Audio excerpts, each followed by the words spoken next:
we're going to do our official American League preview. Now, we're not going to spend too much time on every team. We're going to go division by division, give our picks on who we think will win the division, who we think will make the playoffs, and who we think will be the last one left standing going to the World Series. And then next week, we will do our National League preview, where we will do the same thing, and then we will take the two teams that we believe will win the AL and the NL, and we will pick our World Series winner.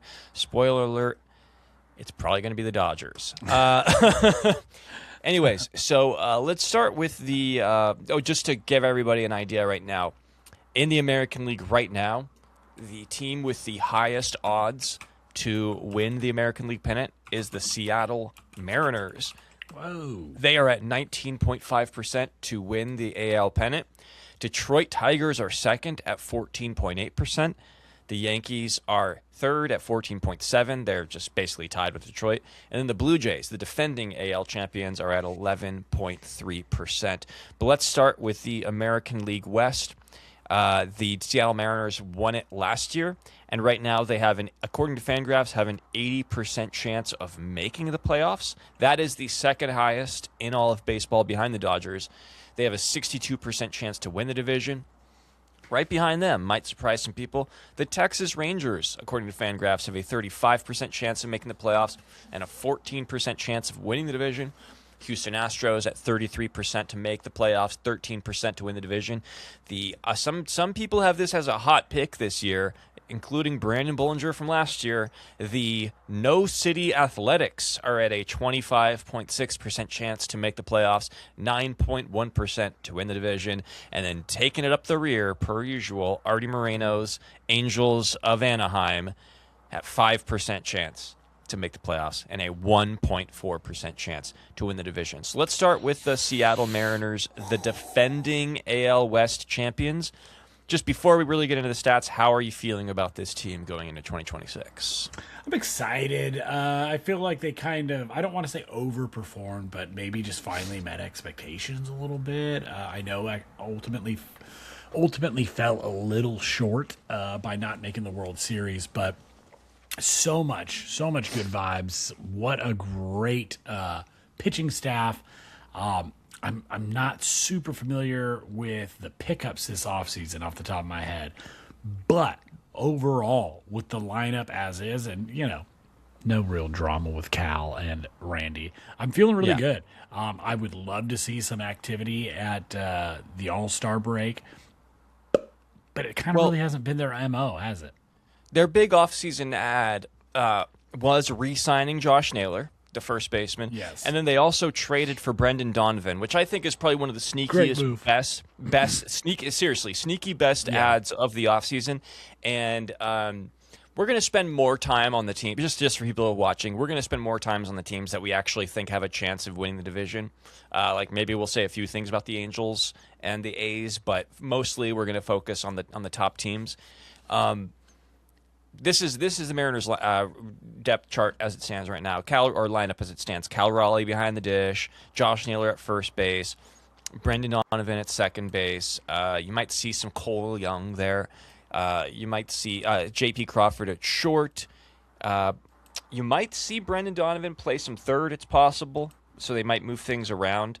Last year was obviously Eugenio Suarez, but he's back with the Cincinnati Reds. And then left field, Randy Arozarena. You've got Julio Rodriguez in center. And then in right field, you've got Victor Robles, Luke Raley, Dominic Canzone. I'm not sure who's going to be starting Rob Refsnyder, but this is a really, really good team. And obviously the starting pitching is where their bread and butter is made. They have obviously Logan Gilbert, George Kirby, Jose Castillo, Brian Wu. This is a very good starting pitching staff, and they have Andres Munoz at the back end of the bullpen, really good bullpen as well. This to me is the most complete team in the American League, and they are my pick to win the AL West. I am not sure if they are yours, but I do have some reasons, like some sort of like alternate storylines of alternate outcomes for this division. But first, are they your pick, or are you picking somebody else to win the AL West this year? It's hard to bet against them. They, like you said, they are the most complete team. That pitching staff is just so nasty. Yeah, man. I mean, is Cal Raleigh gonna hit like 60 something jacks this year? Probably not. Are the moves that they made enough to pick up that difference? It sounds like they are definitely better on the margins, but yeah, I think they are going to be my pick. I do think Houston's going to be sneaky good, though. Going to have some health back for those guys. Correa's back over there, so I don't know, maybe a little familiar face to that core with Altuve and stuff. Maybe a little bit more of a challenge. So I'm excited to see that play out. I was surprised about the Rangers. Like being over the Mariners, are right there. Yeah. Like I'm a little surprised, but do you think that's a bump just out of due respect to Jacob deGrom being healthy? Well, I think there's a few things happening here. I actually do think that the Rangers are my sneaky pick to upset the Mariners and win the division this year, and I would put them above the Astros for a couple of reasons. One, they just traded for Mackenzie Gore. And it wasn't like they gave up a ton. Yes, they gave up 5 prospects, but it was nobody that was like major league ready, and it was nobody that was going to impact this Rangers team right now. So it's basically like they just add Mackenzie Gore for free to that rotation. And this is a guy that has like not lived up to all of his expectations, but last year in the first half, Mackenzie Gore was one of the best pitchers in baseball. He just kind of ran out of gas and had a tough second half. But with Mackenzie Gore, then you have a healthy Jacob deGrom who made 30 starts last year, who was a sub-3 ERA. Nathan Eovaldi, who was fucking awesome last year. Yeah. And then you add that with let me get their full pitching here. Wait, what just happened? Hold on a second. I'm What'd sorry. you do? The way Fangraphs works is a little messed up this time. Yeah, those are. Where is their starting pitching? Sorry, guys. Sorry. There we go. Okay, Mackenzie Gore, Jack Leiter, he could take a step forward this year. Definitely. We don't know yet what we're getting with Kumar Rocker, but like I also think. So when you consider their pitching, and then you also consider like Wyatt Langford was dealing with oblique issues all of last year, and he still put up like a 2020 season. This is a guy who he's one of my favorite fantasy baseball drafts this year because you can get him in like the middle rounds, like around like the 7th or 8th round. And I think this is a guy that can put up like, top 25 production in the sport. Like when fully healthy. Like this is a guy that could take the next step and have like a 30-30 season, and you pile that in with a healthy Corey Seager.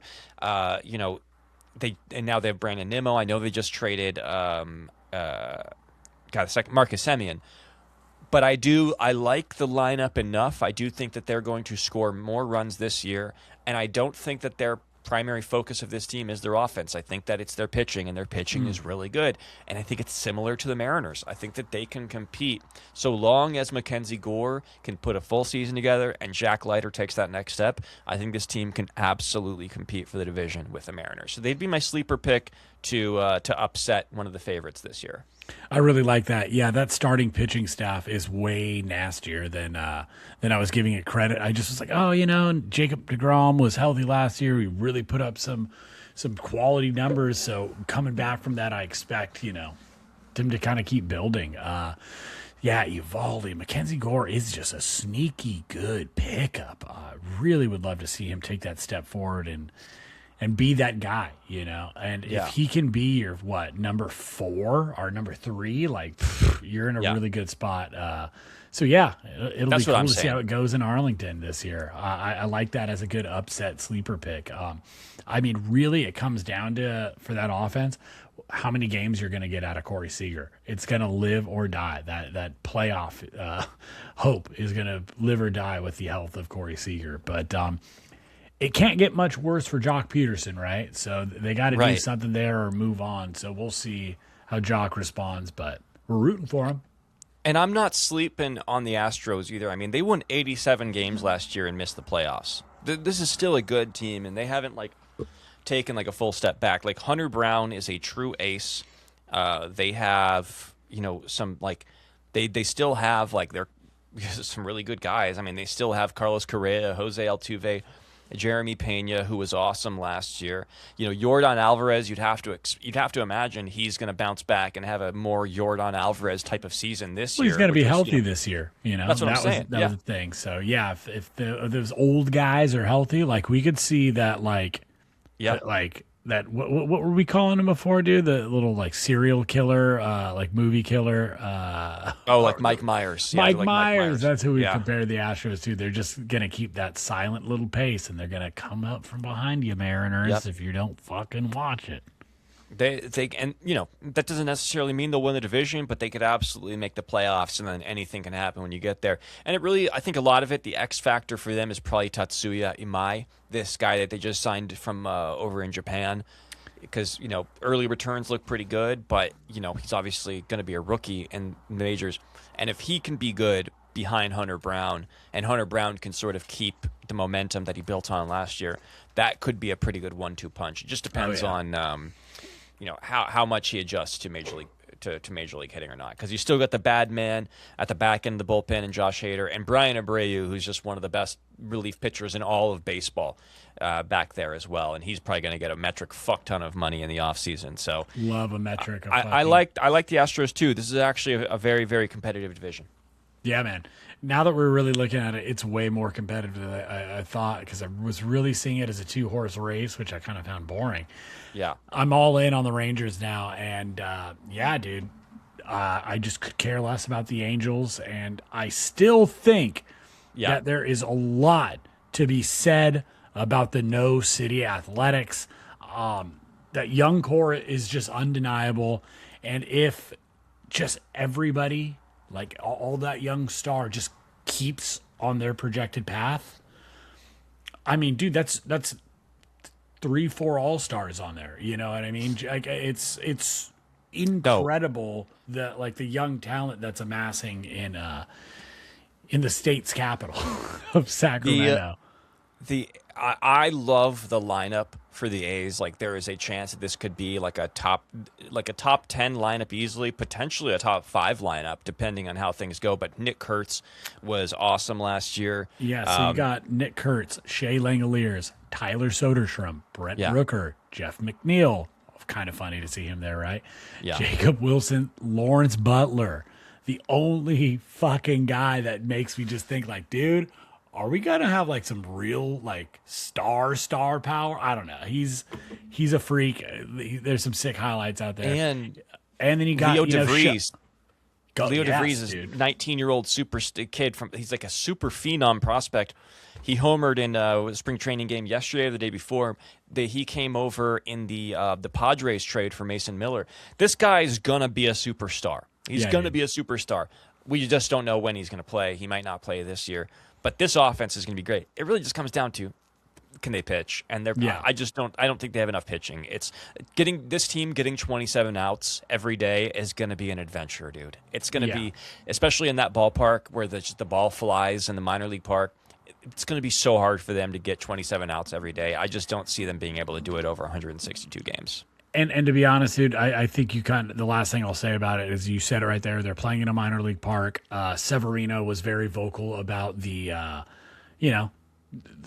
failure to meet the big league mark for players to be able to properly prepare, especially in the heat out there. And for those that are unfamiliar, Sacramento gets hot as hell in the summer.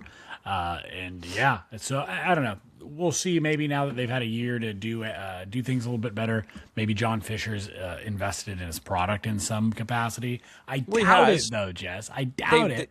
He has extended a lot of these guys to some pretty team-friendly deals, which I do like.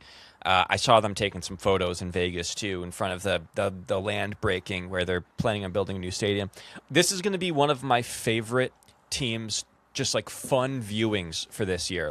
If like for MLB League Pass or whatever I forget what it's called, but like and on MLB TV, this is going to be one of my favorite watches this year. Is to watch this team hit. Watching them pitch is going to be rough. And as for the Angels, I mean, like, how good can Grayson Rodriguez be healthy? Yeah. And can he be good? Who they just got from the Orioles. Can Mike Trout stay on the field? They're putting him back in center field, which I don't understand. It just sounds like he's going to get injured again. I mean, I really like some of their young players. I really like Zach Neto. I really like their catcher, and I'm blanking on his name. It's not exactly a ring endorsement. Logan Ohapi. They had some good things happen last year, but again, them getting 27 outs every day is gonna be a winding road, to put it mildly. So that's all I really have on the Angels, because I'm not expecting anything from them this year. So yeah, a lot of young talent. Hopefully they take steps forward and are somehow not crushed under the weight of Artie Moreno's incompetence. Absolutely. Let's move to the AL Central. As of right now, the Cleveland Guardians won it last year because of an epic collapse by the Detroit Tigers. Tigers had something like a double-digit lead with a month and a half to go, and then they just fell apart. Still ended up making the playoffs, ended up beating the Guardians in the playoffs, and ended up going to extra innings in 5 games against the Seattle Mariners. They took them to the brink, but were eliminated in the division series by the Mariners. As of right now, Detroit, rightfully so, has the best odds, best playoff odds at 74%. They have the best odds to win the division at 61%. The Royals are second with 38% playoff odds, 20% to win the division. The Twins, 23.5% playoff odds, 11.5% to win the division. Guardians, the defending Central champions, 13.5% odds to make the playoffs, 6% chance to win the division. And then the Chicago White Sox bringing it up the rear, 1% chance at the playoffs and a 0.4% chance to win the division. This all according to Fangraphs. Detroit Tigers. This is, if I'm betting money right now, like on odds for a team to win the pennant, I would put money on the Tigers. And not because I think that they are the best team in the American League, but I do think they're going to have the easiest path to a bye week, to a bye and to home field in the American League. Like, I would not be surprised if they end up having the best record in the American League this year, and not because they are the best team. It's because they play in the weakest division. They could end up winning 95, 96 games. And I think a lot of it has to do with the fact that they have one of the best 1-2 punches in the rotation in all of baseball. Arguably the best 1-2 punch in all of baseball, with Tarek Skubal and Framber Valdez, who they just signed to a 5-year deal. So are the Tigers your pick? Do you have any other sneaky thoughts here, or are you on board with the Tigers? I'm on board with the Tigers. I just think that the pitching is made such a clear step up. Like you said, the addition of Framber Valdez. Let's not forget Justin Verlander. You got Casey Mize as well, and old friend, World Series champion Jack Flaherty. Yeah, dude, I really like that 1 through 5. It's really nasty. But, like, there's still plenty of questions. Like, is Zach McKinstry going to be an all-star for you? Like, this year, like, is Javi Baez gonna be this like ghost of the good player he was? I mean, shouts out us for calling out Spencer Torkelson, dude. I told you he was gonna rake, dude. You heard it here first. Deferred collusion. Yeah. But even him though, he hasn't, like, he raked last year. He hit 30 something homers, but we're hoping for like a 40 homer season where he gets above 250 at some point. Like, you need to. I want to see him take that like Pete Alonso type of step. And he just hasn't quite done it yet. The offense is the question with this team, because I do think like that starting rotation is good enough to win a playoff series. Hands down, absolutely. Good enough, right? Absolutely. But like here right now is the lineup. Right now you got Dylan Dingler behind the plate, who actually was really good. He actually had a very good offensive season. Yeah. He's projected right now for an above 700 OPS, so that's pretty good from a catching spot. You got Torkelson at first base. You got Gleyber Torres at second, maybe some Zach McKinstry. You got Javi Baez potentially playing some short, potentially some McKinstry.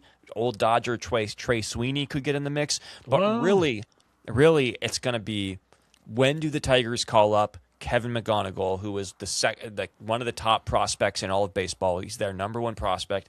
This dude fucking smashes the ball. He's been cracking the ball in spring training. And I know a lot of people are talking about Connor Griffin as the number one prospect in baseball over on the Pirates. McGonigal is getting overshadowed by Connor Griffin. This guy could be just as good. And I think if the Tigers are gonna be like a really good offensive team this year, they're gonna have to get McGonigal in the mix as soon as possible, because it's hard to expect too much of a rookie, but this guy is so talented that he could come in, hit the ground running, and be like a 770 plus OPS guy, in there at shortstop, because he's really, really good. Third base, Colt Keith, he's another X factor for them. You might see some Zach McKinstry at third as well. Outfield, Riley Green, really good year last year, but struck out a lot, didn't get on base as much as he should. Hoping he takes the next step. Kerry Carpenter, who had some huge hits in the playoffs. Might see some Javi Baez in left field, some Parker Meadows. But, this team is good enough to win the division, win a lot of games, but I think we'd agree, like, this offense needs to take a step forward for them to really be taken seriously as like a World Series threat. Yeah, I think they need an anchor still in that lineup, like a undoubtable like 3-4 guy, that's gonna just stir the whole pot. But hey, old friend Kenley Jensen is gonna be over there closing games out for him, so that'll be fun. That's always an adventure. But yeah, I think there's a lot. I think they're very close, and with that, with the ceiling of the talent that they have offensively, I think they have a fighter's chance, at the World Series. But I would really love to see them make a move for a couple bats, or just like a lockdown closer would be huge too. So we'll see what the year holds and who these Tigers really are. Just to go down to Cleveland real quick. I guess, is Jose Ramirez gonna be enough to keep them around all year? Him and Steven Kwan, basically. Like, I don't know much about. I got to look at who else is on frickin'. Bo Naylor shouts out, but yeah, I mean, Rhys Hoskins, I guess. Does that do anything for you? Like, do you feel like this team has taken a step forward in any substantial way from last season? This is such a weird team because they're a hard watch, and they're not a fun team to watch, but they always find a way to stay in games. Like, you can rest assured this team will find a way to stay in games. They know how to get 27 outs and prevent runs. The Guardians know how to do it. It may not be sexy, it may not be fun to watch, but they always have a way to pitch and keep you in the game. I mean, you have, Gavin Williams, Tanner Bybee, Slade Ciccone, Logan Allen. You have, guys that are going to keep you in the ball game. A lot of guys that can go 5-6 innings and only give up 3 runs. Gavin Williams could potentially be, a top 10, 15 pitcher in baseball if he reaches his potential, because he has nasty stuff. Tanner Bybee is just a solid 6-inning quality start, 6 innings, 3 runs type of guy. But Cade Smith, incredible, probably one of the top 3 relievers in all of baseball at the back end of that bullpen. It really depends on how much is losing Emmanuel Clase to this gambling probe going to affect their bullpen and their ability to get outs. Cleveland has always been a pitching factory. I could see them pitching well enough to keeping them in the division, but I don't see them coming back against the Tigers the way they did last year. I think they're going to have to squeak into a wild card spot, winning 85 games or something, because I just don't know how they're going to score the runs. Looking at the lineup with Kwan, I love Jose Ramirez, but after that, somebody's going to have to step up and take the next step, and I'm not a believer in Brian Rocchio. Bo Naylor could be the guy, taking a step. But again, he's a catcher. He's not going to play every single day. So it's got to be somebody else. Yeah. But shout out to Jose Ramirez, because this guy's as loyal as they come, and I just don't know why he'd want to stay there. But well, Jess, I do got a little take on the Class A thing, and I almost feel like we saw that momentous run because, hey, maybe they got rid of a couple of guys that were fucking cheating against them. And even though if they were in, a little surreptitious ways. That's a $5 word for you, Jess. Oh, wow. I think that it still lingered on that team, and so much of his behavior during the playoffs was weird. I know I've brought it up before, but I just always think back to him like posting video of his like trophies and his accolades from his career after he gave up like that home run. I don't know if it was to Soto or if it was before that, but yeah, it was just like it was just so bizarre. And now I'm like, oh my Judge. God. It might have been the Judge one. Or Stanton. It was Judge or Stanton. It was a righty. I don't think it was. But Soto. he was just cheating that whole time. And look, I know cheating, whatever, but like the gambling, whatever.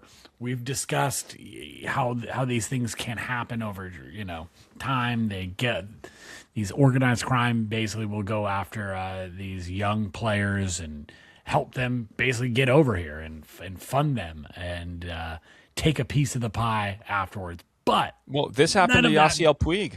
Yes, I mean, Yasiel Puig was in Cuba, like the cartel helped him get from Cuba to Mexico to defect, and then they were, basically holding him at extorting gunpoint, extorting him for money. When he got his contract, and he never got that big MLB contract, which is a shame.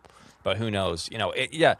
A lot of these Latin American guys, it's you feel sympathy for them, but I mean, it's hard to feel sympathy for when you're just intentionally throwing pitches. Just as a side note to Puig, he is facing sentencing and, is facing like up to 20 years, like 15 to 20 years for some of these gambling allegations. And, I mean, we'll see what happens. I hope there's some leniency on it, but I mean, I don't know the fucking ins and outs of the case.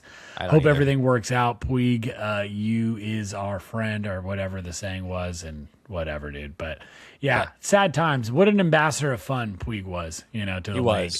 He would be great in the World Baseball Classic. He'd be awesome. Man, are you kidding me? But to get back to it, because the Guardians are not one of the teams that I think could upset the Tigers this year. No. If I were to pick a team that I think has the best chance, it would be the team that the odds makers agree with me on. It would be the Kansas City Royals.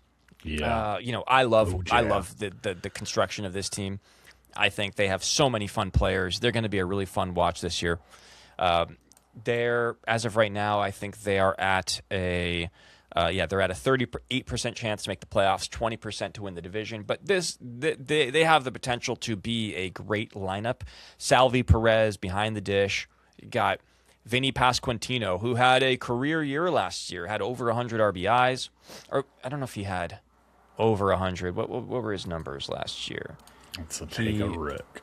He hit, he had 113 RBIs last year with 32 home runs. So he had a great year at first base. If he can keep that up, that's huge for them.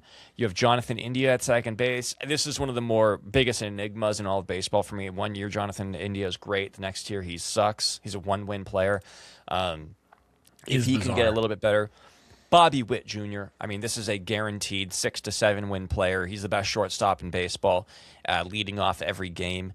You got Maikel Garcia, one of the better third basemen in baseball. Like, he could have a monster year for the Royals. And then the outfield, you got guys like Isaac Collins. They have Starling Marte. They added him to the mix. Lane Thomas, Kyle Isbell. They have, and then the one that I think is the big one is their top prospect going into last year, Jack Caglianone. This dude crushes the ball, like hits the ball so hard. And if he can take that next step and become a guy in this lineup behind Bobby Witt, I'm really liking the direction that this team is going, because their pitching is good enough to get through a regular season. Cole Reagans, like, this dude has all the makings to be like, poor man's Tariq Skubal. He's a strikeout machine. He took a step back last year, but he got injured. But 3 years ago, he was like one of the sneaky Cy Young picks going into 2025. Yeah. This guy is nasty. You got journeyman, veteran guys like Michael Wacha and Seth Lugo, who had a really good year last year. He's a really, really reliable. Chris Bubich is really good. Like, this guy could potentially take the next step and become like a really good number 2 in this rotation, number 3. So I think that the pitching is there to get them through the regular season. But, Cole Reagans has to be an ace, and one of the other guys has to really step up, particularly probably Chris Bubich has to become like a true number 2, number 3 guy to really, for them to truthfully upset the Tigers. Yeah, and I think they need to have somebody really step up and take that closing role. If they're not going to go out and get somebody, they need a lockdown ninth inning guy. I think Yeah. I think it was kind of like closer by committee last year, if I recall. I could Well, just it was be fake Carlos newsing it. I went to a Royals game. It was Carlos remember. Estevez, and he's good. He was on the Angels for a bit, but he's not super reliable. Lucas Erceg is who I'd put my money on. I mean, he's pretty nasty. They picked up Matt Strahm from the Phillies. Obviously, he gave up that 3-run homer to Teoscar Hernandez in Game 1 of the Loved NLDS, it. but I don't want to remind him of that. So I think that they have enough. I would pencil them in for them fighting for a wild card spot, but they've a few things have to go their way for them to win the division. Yeah, I feel that, but it's not without possibility. There is a huge high ceiling on that team, but they got to get some support from the front office. Got to get some guys at the trade deadline. Just because I don't really think they're worth spending much time talking about, the Twins seem like they're just in neutral.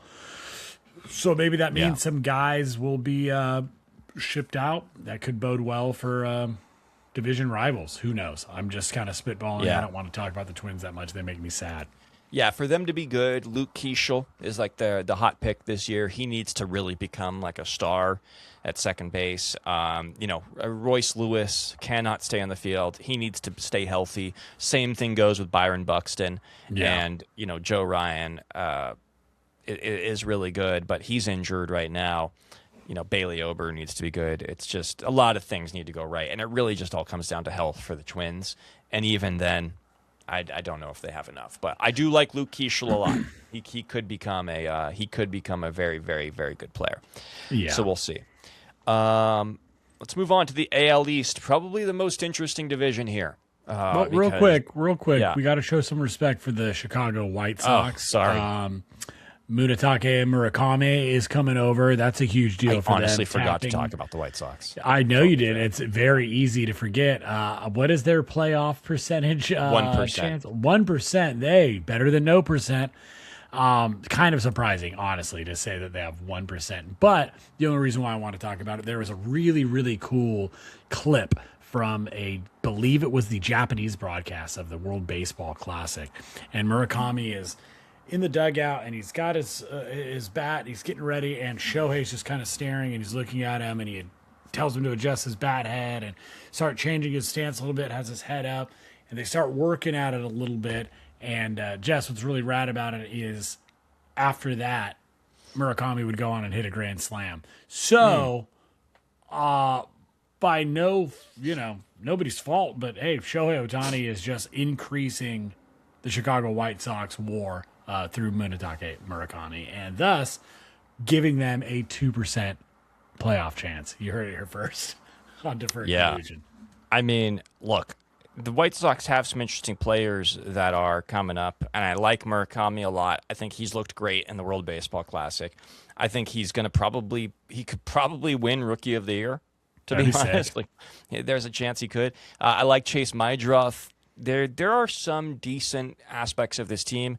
Hopefully Miguel Vargas former Dodger Miguel Vargas can start, really putting together a couple seasons so he can get a good contract. But I think he had 2 WAR last year. Yeah, but Murakami plays third base, and Vargas, probably going to have to move to the outfield. They've Colson Montgomery. They just, Murakami might play first base, actually. He might play first base. Anyways, it really comes down to the starting pitching because, Shane Smith, Davis Martin, Sean Burke, Anthony Kay, Eric Fetty, Jonathan Cannon, who are these guys? Like, Eric Fetty is the most recognizable name, and, he's a trade chip for them potentially, but they're going to have some trouble getting talking about getting through 27 outs, my God. So they're going to have a bad year, and hopefully this leads to White Sox fans starting to see some prospects that are, they get high in the draft, start putting together a really good farm system, and then you might see some momentum on that end. But for right now, it'll be a few years. Let's move to the AL East, though. As of right now, the New York Yankees have the best chance, 70% to make the playoffs and 32.7% to win the division. That is over the defending champion AL East and AL champion Blue Jays, who have a 60.6% chance to make the playoffs, 23.3% chance to win the division. Now, remember, last year, the Yankees and the Blue Jays had the exact same record. Blue Jays won on the tiebreak. So, there's not much of a difference between these two teams. They're very evenly matched in a lot of categories, but the Blue Jays did beat them up in the division series last year. Coming in third, the Red Sox have a 57.7% chance to make the playoffs, 20.7% to win the division. The Orioles, 51.7% chance to make the playoffs, 16.7% to win the division.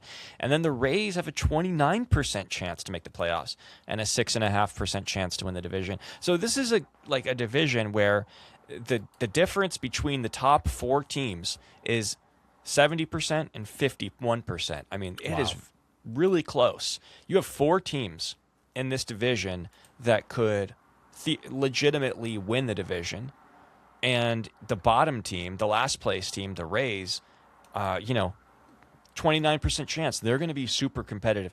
This is an incredibly competitive division, and let's start with the Yankees, since they are the favorites right now.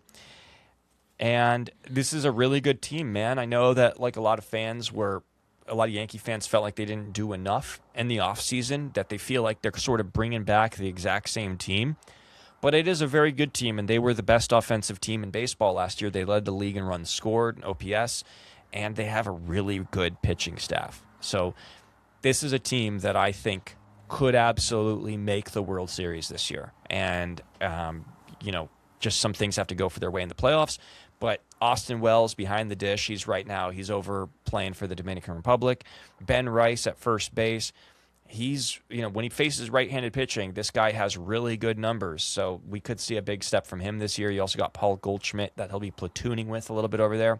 Maybe some Cody Bellinger occasionally. Second base, Jazz Chisholm, who's been really good since going to the Yankees. And I'm eating crow in that one because I did not like the trade at the time. But Jazz Chisholm's been very good, and he's back at second base. The big question here is who's going to play shortstop, Anthony Volpe or Jose Caballero? To start the year, it's going to be Caballero because Volpe is injured. But Volpe, he's on the hot seat right now because he has not lived up to the hype before he came into the league. Third base, they have Ryan McMahon. Left field, Cody Bellinger, who they re-signed to a 5-year deal. Center field, Trent Grisham. I'm not sure. It might be Cody in center, Grisham in left. I'm not sure how they're going to be doing that. But Trent Grisham had a pretty good year last year. And then, of course, the bad man, Aaron Judge, in right field. And then Giancarlo Stanton will be at the DH.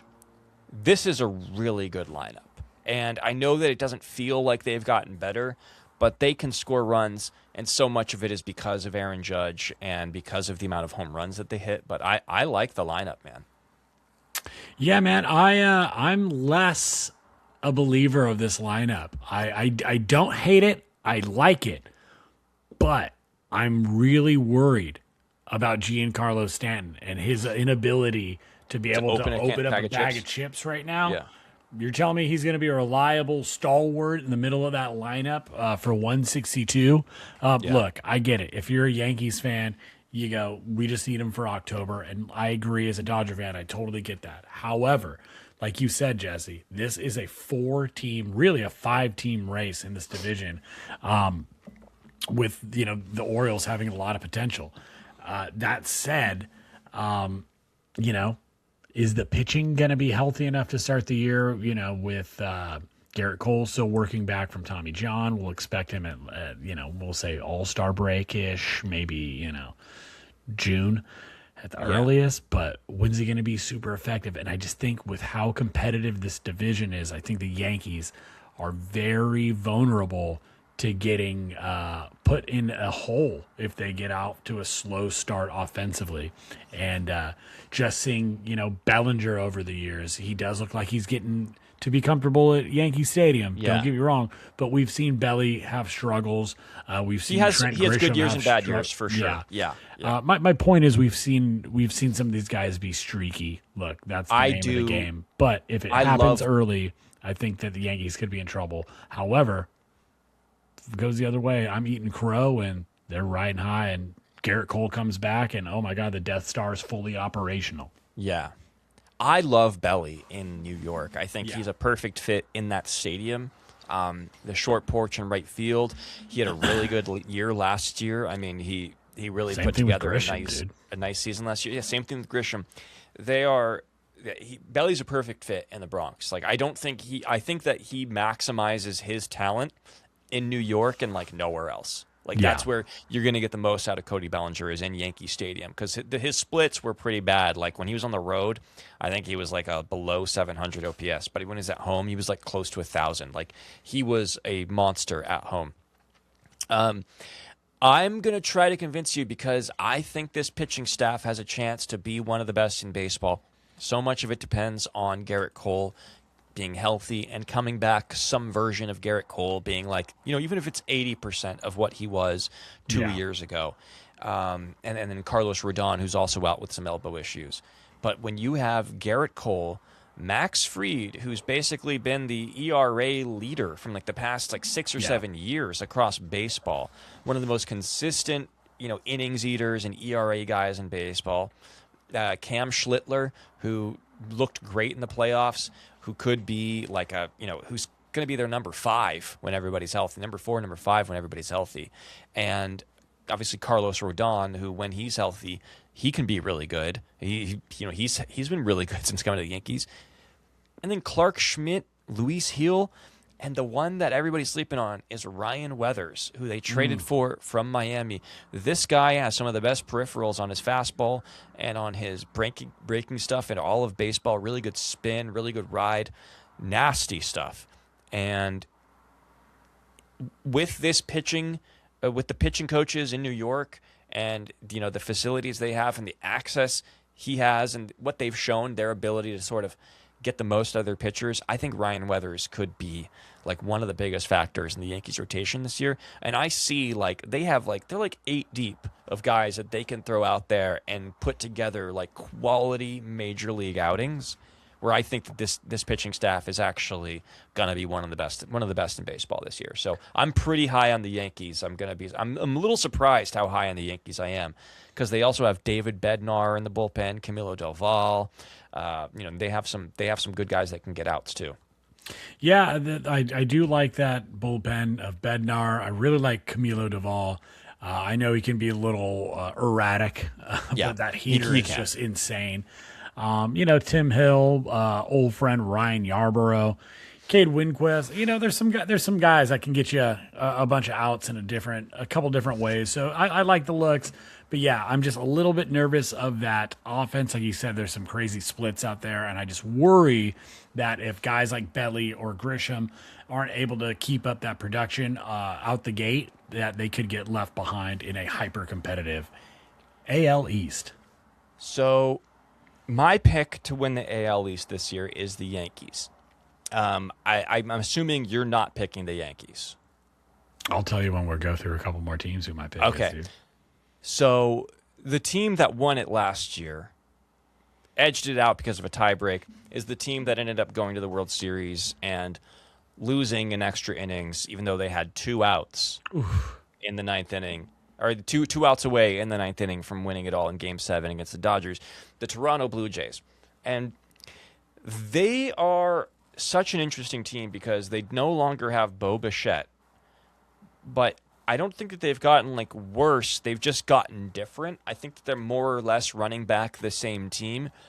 But what they've done is they've supplemented their pitching. They've added Dylan Cease. They signed him to a 7-year deal. And this is a really good team that, it's a coin flip in my mind between 3 teams in this division, but I would say Blue Jays or Yankees are my top picks. And this is a great roster. They got Alejandro Kirk behind the dish, Vladimir Guerrero, who might be the best first baseman in baseball, not named Freddie Freeman. You've got Ernie Clement. You've got Andres Jimenez. And then they signed this guy Kazuma Okamoto out of the Japanese league. They added Jesus Sanchez in a trade, an outfielder, Nathan Lukes, Davis Schneider. They have George Springer, Dalton Varsho, and Anthony Santander, who's going to be out I don't know how long he's going to be out for. I think he's going to miss significant time. I think he had to get surgery because I do hear grumblings from Blue Jay Nation already that this may be one of the worst contracts in baseball right now. And this is a guy that could have that hit 40+ home runs when he was with the Orioles. I mean, that's a bummer that he's not available because he would make that lineup so much better. But I really like the lineup, and the pitching staff is where this gets good because they've added Dylan Cease to an already pretty good pitching staff. And like I said about the Yankees, you could say about the Blue Jays with Dylan Cease, Kevin Gausman, Trey Savage, Cody Ponce, who they signed from over in the KBO, Shane Bieber, who they extended for 1 year, and then Jose Barrios, Max Scherzer came back. You got Jeff Hoffman, Yimi Garcia, Tyler Rogers, Louis Varland in the bullpen. They can pitch. Like this is a good pitching staff, and I guess the question is how much do we value the Dylan Cease addition, and how good is Trey Savage going to be? Is he going to be able to pick up off of his rookie year last year? Because the sample size is very small, but he was nails. Yeah, man. I think that with the return of Max Scherzer and the emergence of Trey Savage, I think the two of them together are going to make like a 3-WAR pitcher, and I think that's going to shore up the back end of that rotation really well. I really like that top 3 of Gausman, Cease, and Barrios. And I don't know, there's just something about it that I don't think has the ceiling talent that the Yankees have, with a Fried as their one, with their Aaron Judge. But, like you mentioned the loss of Bo Bichette. Well, the Andres Jimenez trade in 24 was kind of like their insurance from that. You remember Bo wasn't really playing well at the time, and I think was coming back from injury as well. Before, we saw him emerge in this super elite hitter in the postseason of 2025, but like they'd kind of prepped themselves for that departure already. And I just think that they got better, like really, like I just think that this lineup is, while again, doesn't have that top tier talent that I think the Yankees have. I think they're a more balanced lineup. I think that they're hyper motivated, and I don't know, there's just something about the balance of the lineup with like Springer and Varsho and Guerrero and Barger and Kirk and Sanchez and now Okamoto, who I think is going to play well in Toronto.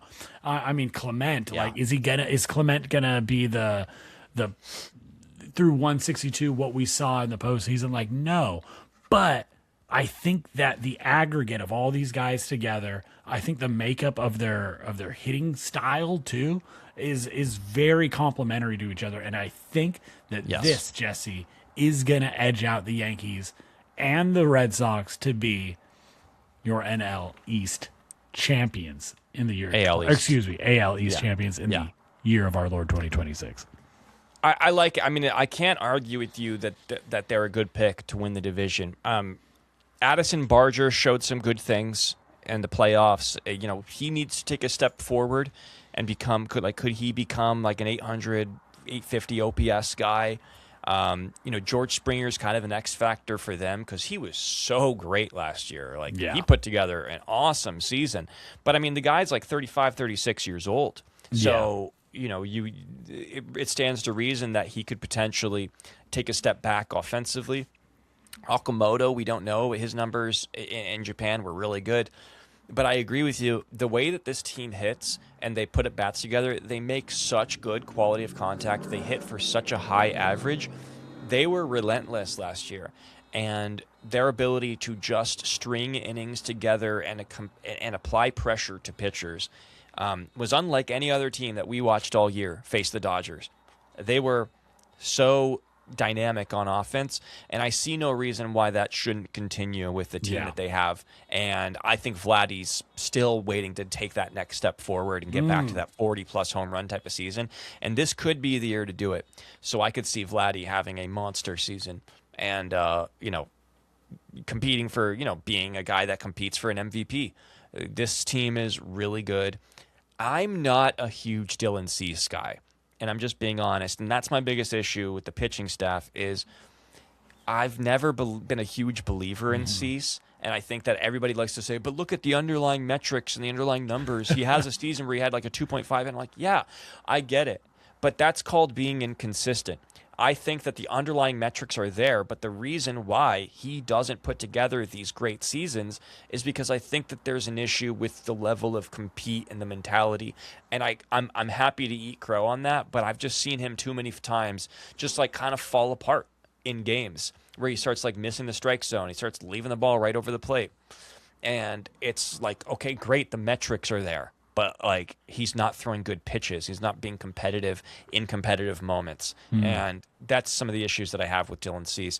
But I do think he's a great fit in Toronto, and I actually believe in what that coaching staff and that organization can do to help him because he's also got Kevin Gossman to sort of be there as the backup ace if needed, and Trey Savage is a rising star.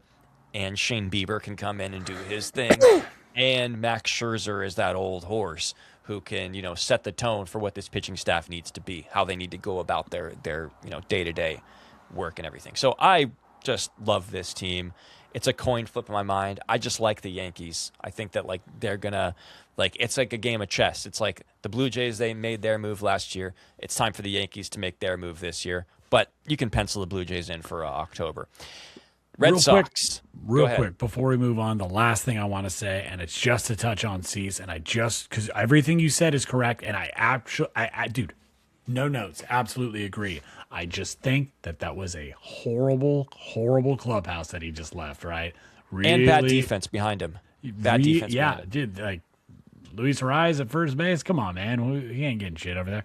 I'm just saying that I think that, like you mentioned, a guy that needs maybe a little bit more.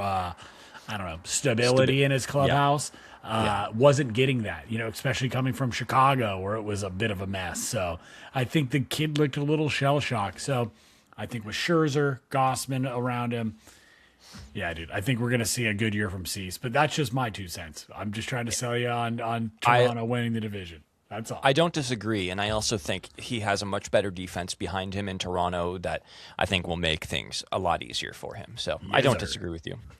Boston Red Sox have a 57.5% chance of making the playoffs, 21% to win the division.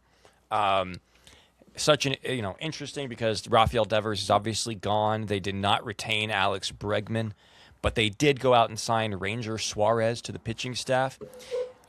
This team could, in my mind, win the division and win 93 games, or they could finish with under 500 with 79 wins. I'm in between on on this team. I think that they have a chance to be really good. I think they have one of the best pitching staffs in baseball.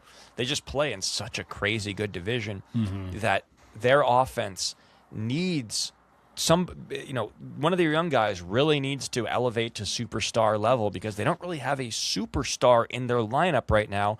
And so much of that depends on, is Roman Anthony the next Juan Soto? That's what a lot of this really depends on. Carlos Narvaez and Connor Wong behind the dish. Wilson Contreras, they acquired from the Cardinals. He'll be playing first base this year, maybe some DH. Marcelo Meyer, they're expecting a lot from him at second base. Trevor Story had a pretty good year at shortstop. He's at short. Caleb Durbin, they just got from the Brewers. I really like this move.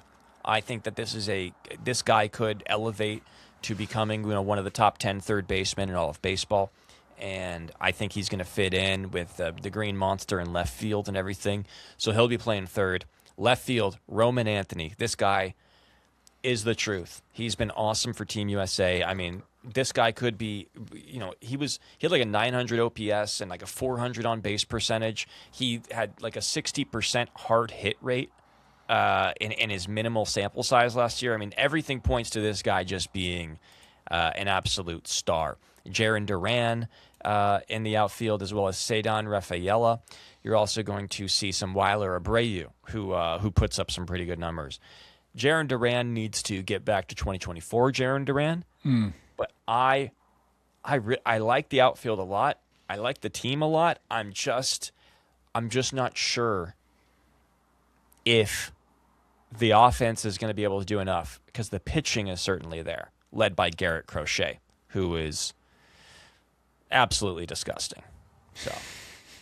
Yeah, but they also dude. really quick. They also have Sonny Gray. They got Ranger Suarez, and then they can go like 7 deep with Brian Bayo, Johan Oviedo, Patrick Sandoval, Peyton Tolley, Cutter Crawford, Connor Early. They have a lot of pitchers, but yeah, Yeah, Zach Kelly, dude, it's deep over there, bro. yeah. So what do you think? What do you think that the Red Sox have a chance? Are you picking them to make the playoffs? Like, where are you at with them? I'm in between. I definitely have I definitely like them. I just don't. How do I say this? Everything that I said that I liked about the Toronto Blue Jays makeup of their lineup is the exact opposite of how I feel about the Boston Red Sox lineup. Yeah. I think there's a bunch of guys that can do very well, but I don't know that anybody's like taking a whole team approach, if you know what I mean. Like I love Roman Anthony. I've never really been a Trevor Story guy. I guess I don't know. I just saw him like average in Colorado for so long. But like Jaron Duran gets me fired up. Wilson Contreras gets me fired up. William Abreu gets me fired up. Rafaela, like, is Cedon going to take a step forward this year? Is he going to kind of fall? I don't know. But my point is like Caleb Durbin. I don't see all. I don't know. Like Masataka Yoshida, like where is he is he gonna DH again, or are you gonna? I don't know, Duran dude. gonna DH? Like my point is I don't know. I don't know how this is all going to work out. I mean, And Tristan Casas is still on the team, isn't he? yeah, dude. So like, as much as I love that pitching staff, and I think it is probably the best pitching staff in the AL. I just don't know in this hyper competitive division. I don't know if there's enough consistency in that lineup to propel them over the Blue Jays, over the Yankees, over 162. I don't know who I would like to see in there.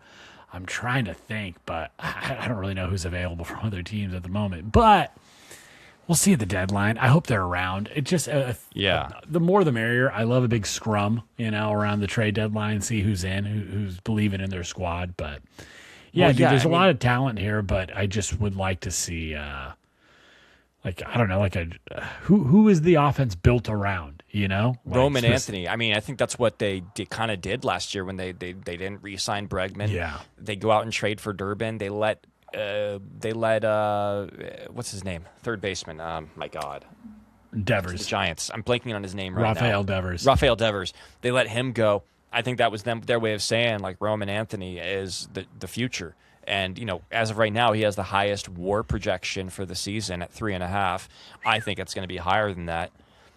By the way, you said I got like Wilson Contreras gets me fired up. I don't think anybody in Boston has ever said Wilson Contreras gets me fired up. But I mean, I do think he'll be serviceable and solid. But I think that's kind of like a lot of guys in this lineup. Caleb Durbin has to take the next step.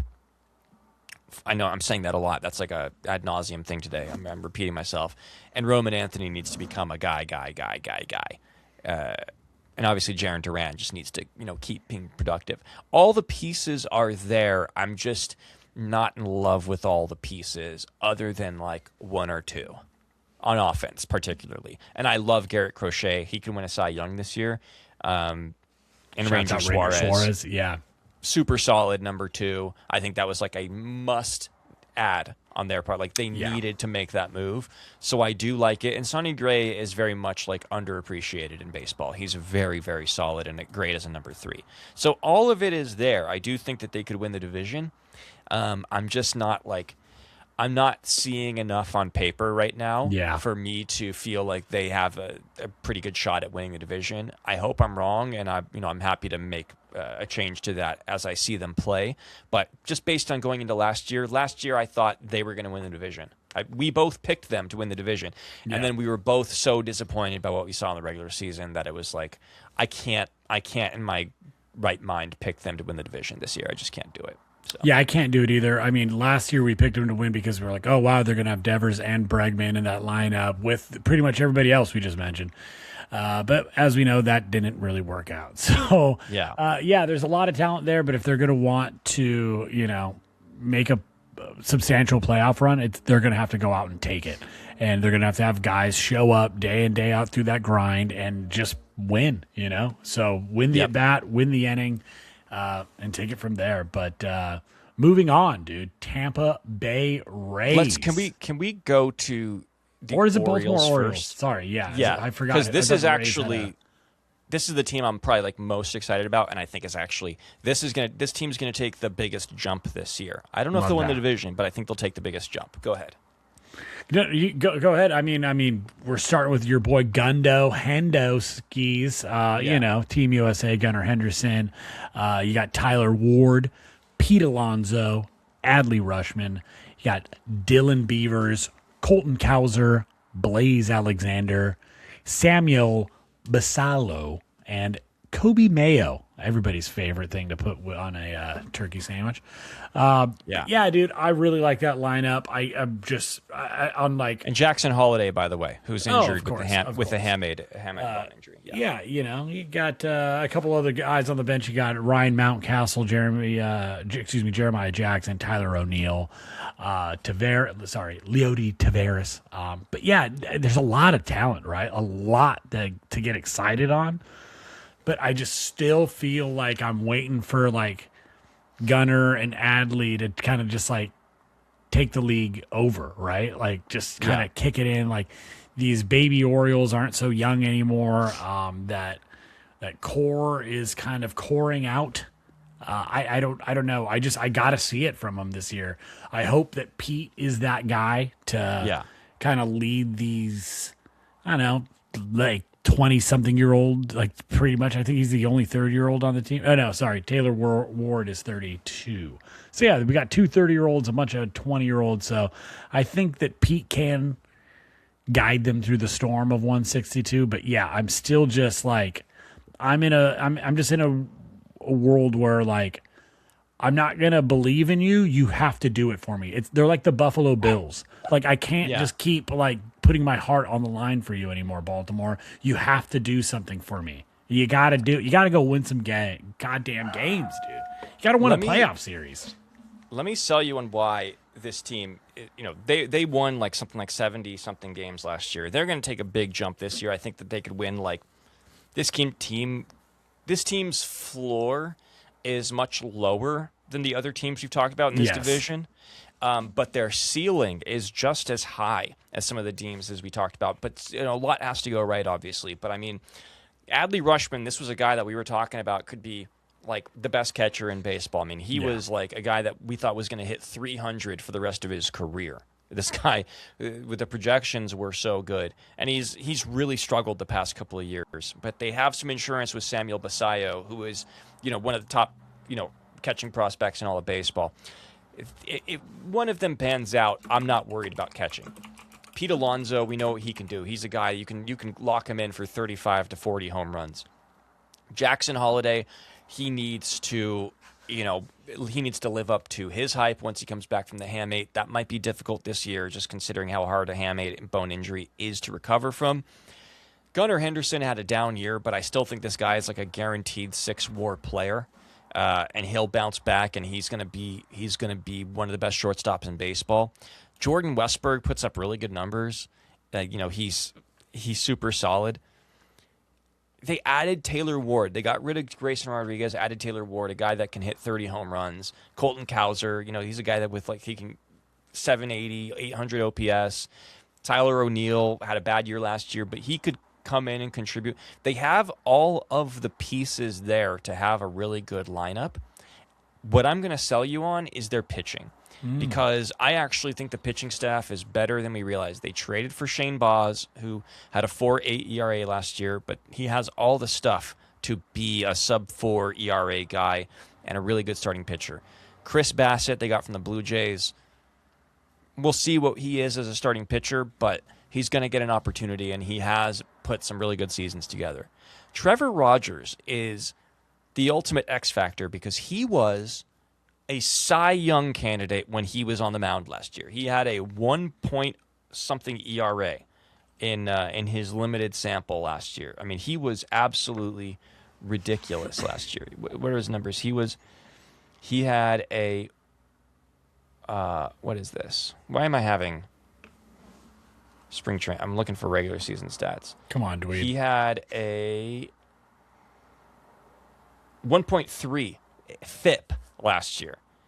Expected ERA.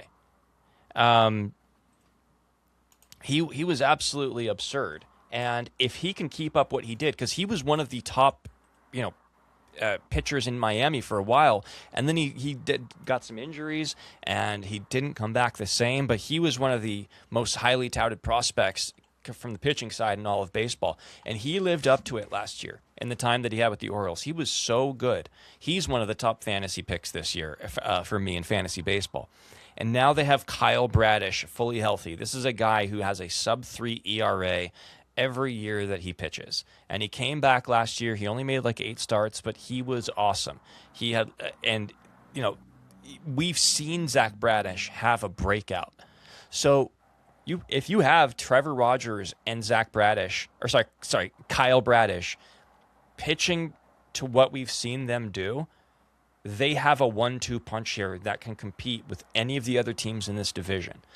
But obviously the other guys are going to have to contribute. Shane Baz is going to have to be better. But I actually think the pitching is better than we realize. But the floor could also bottom out of this rotation with one injury, and they could just completely flatline.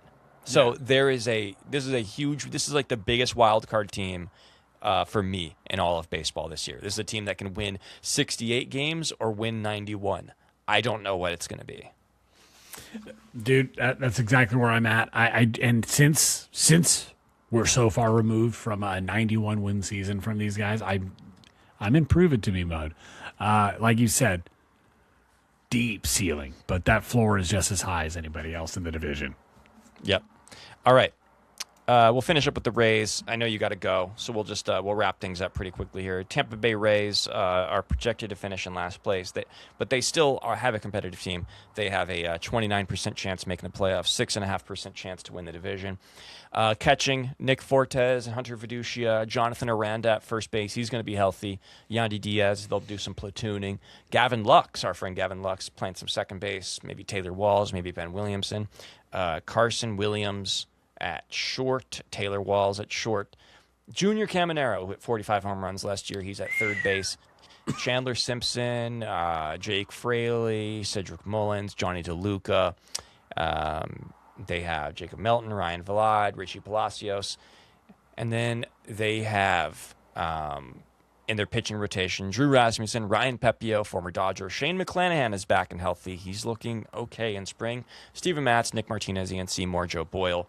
And then in the bullpen, Edwin Uceta, Griffin Jacks, who they got from the Twins, Garrett Clevenger, Brian Baker, Mason Englert, and Cole Sulser, among others. I don't have much on them. I think they're going to be competitive. I think that they're like a huge wild card factor in this division because if they could put a wrench in the plans for a lot of teams. The Rays always perform well. Like if the Yankees don't win the division, it's going to be because they played really well against them this year. And that's the kind of team they are for me. So yeah, I don't expect them to make the playoffs, but I think that they're going to be competitive. Yeah, they're going to be super competitive. Drew Rasmussen, Ryan Pepio at the top of that rotation can take on anybody's, best lineup on any given day. A lot of old Dodger friends over there, Hunter Verduccia behind the plate. Gavin Lux over there. I think he's making his spring training debut start this week, if maybe today, actually. He got off to a slow start, little upper body issue. But other than that, wishing Gavin the best out in Tampa Bay. It seemed like he couldn't really get it going in Cincinnati. But whatever, dude. We love you, Gavin. Always rooting for you. But yeah, dude. I mean, there's talent all throughout that lineup. But it's just kind of always wacky and weird when the Rays are relevant, right? It seems like you can never really plan on it. So if it's a weird year, they'll be in the fucking thick of things. And regardless, they're gonna be driven to play spoiler most of the season, and that always feels great. I'm in on them being like a potentially above 500 team that's competing for a wild card. I don't know if they'll make it, but like I'm in on them being in the hunt, and this being like a 5-team race, and either like only one team makes the playoffs or like 3 to 4 teams make the playoffs with 3 wild card teams coming out of this division, because it's gonna. This division is like so good. But yeah, I think that the Rays, especially if Junior Caminero keeps doing what he's doing, that the offense could be good enough. Stud. Okay, we're about to go. Who's your pick to win the division, and who's your pick to win the American League pennant? Man, so like I said, to win the division for me is definitely the Toronto Blue Jays in the AL East. Oh, that's right, you said that. Yeah. But for the pennant, man, I want to be bold, and I want to say it will be the Detroit Tigers, led there by Tarek Skubal, Framber Valdez, and old dog Justin Verlander. I don't know. There's some magic brewing there. I think that they could really pick up a bat or two at the deadline and make a deep push, dude. It's just, who knows? We'll see. Yeah, I like the pick. you? As I said before, the Detroit Tigers, I think, are the best bet to make the World Series in my eyes because I think they'll have the easiest path. But I'm going to pick the New York Yankees to win the American League. I think that they're going to make the trade. I trade at the deadline. I think they're going to find a way to get there. And I do think we'll find out next week who they'll be playing in the World Series. But that is it. Thanks so much, as always, for watching. We'll continue updating you on the World Baseball Classic. And next week, we will be doing our National League preview. We'll be breaking down every single division and giving our picks for who the 2026 World Series winner will be. This has been Deferred Collusion. It's me, Jesse Rowe, King of Crespi, joined as always by Branden Bullinger, Lord Paramount of the South Bay in Los Angeles, California. Branden, thanks so much, buddy. See you next time. You have the last word. Oh, Jess, this is always my favorite. This was a long one today. It felt very cathartic to get all this baseball Very out. long. 5, 6, 7, That's drop. what she said. Hey. You know what I be telling me, laddie. Jess, I love doing this with you, bud. Always a pleasure. This was a long one. If you stuck with us this long, please give us a like, hit us a follow, and we'll see you next time. I played the intro song and not the outro song. I'm so sorry. Dude, you ruined it. You ruined everything. This is the kind of high-quality production you get here at Deferred Collusion. That's all I do, man. We will see you on the next time. Let me know some of your favorite World Baseball moments so far. The humanity has been just exceptional. I love it. I love humanity. A lot of feel good. We love our humans, dude. We're big pro-human. We do. We like human beings. Yeah. See you next time, Papas. Hey, see you, dude.